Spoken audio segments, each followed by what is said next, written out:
Hi ಸ್ನೇಹಿತರೆ, ನಿಮ್ಗೆ ಇವತ್ತು ನಾನು ಒಂದು ನಾಗಬನವನ್ನು ತೋರಿಸ್ಲಿಕ್ಕೆ ಕರ್ಕೊಂಡು ಹೋಗ್ತಾ ಇದ್ದೇನೆ. ನೋಡ್ರಿ ಹೇಗೆ ತೋರಿಸ್ತಿದ್ದೇನೆ. ಕೆಲವರಿಗೆಲ್ಲ ಗೊತ್ತುಂಟು, ಹಳ್ಳಿಯಲ್ಲೆಲ್ಲ ಉಂಟು, ಇನ್ನು ಕೆಲವರಿಗೆ ಗೊತ್ತಿಲ್ಲ. ಹಳ್ಳಿಯಲ್ಲೂ ಸಮೇತ ಇಲ್ಲ ಈಗ ಅದು ಯಾವ ಥರ ಉಂಟು ನೋಡ್ರಿ.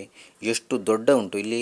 ಆಲ, ಹತ್ತಿ, ಅಶ್ವತ್ಥ ಎಲ್ಲ ಗಿಡಗಳು ಬೆಳ್ಕೊಂಡಿದೆ. ಮತ್ತು ಬೇಕಾದಂಥ ಔಷಧಿ ಗಿಡಗಳು ಕೂಡ ಉಂಟು. ಇಲ್ಲಿ ಯಾರು ಉಪದ್ರವ ಮಾಡಲಿಕ್ಕೆ ಹೋಗುವುದಿಲ್ಲ. ಇಲ್ಲಿ ಯಾರು ಹತ್ತಿರಕ್ಕೆ ಸುಳಿಯುವುದೂ ಇಲ್ಲ. ಪೂಜೆ ಇದ್ದರೆ ಮಾತ್ರ ಹೋಗ್ತಾರೆ ಅಷ್ಟೇ. ಅಮೃತ ಬಳ್ಳಿಗಳಂತೂ ತುಂಬಾ ಬೆಳ್ಕೊಂಡಿದೆ. ಇದು ಆರಿಜಿನಲ್ ಅಮೃತ ಬಳ್ಳಿಗಳು. ನೋಡಿದ್ರಲ್ವ, ಈ ಥರ ಕಾಣಿಸ್ತಾ ಉಂಟು. ಒಂದು ಹುತ್ತ ಉಂಟು ನೋಡಿ ಯಾವ ಥರ ಇದೆ. ಇಲ್ಲ ಅಂತ ಹೇಳಿದರೆ ಈ ಥರ. ಈಗೆಲ್ಲ ನಿಮ್ಗೆ ಇದೆಲ್ಲ ನೋಡಲಿಕ್ಕೆಲ್ಲ ಸಿಗೋದೇ ಇಲ್ಲ.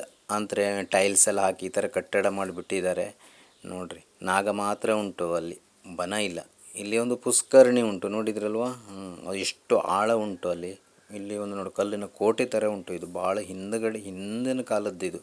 ಇಲ್ಲೇ ಇರೋದು. ಇಲ್ಲಿ ಹಾವಿದೆ ಮತ್ತು ಏನೆಲ್ಲ ಇದೆ ಇಲ್ಲಿ ಆ ಥರ ಉಂಟು. ತೋರಿಸ್ತಿದ್ದೆ, ನೀವು ಲೈಕ್ ಮಾಡಿರಿ. ಇನ್ನೂ ಸಹ ಒಳ್ಳೆ ವಿಡಿಯೋಗಳನ್ನು ತೋರಿಸ್ತೀನಿ.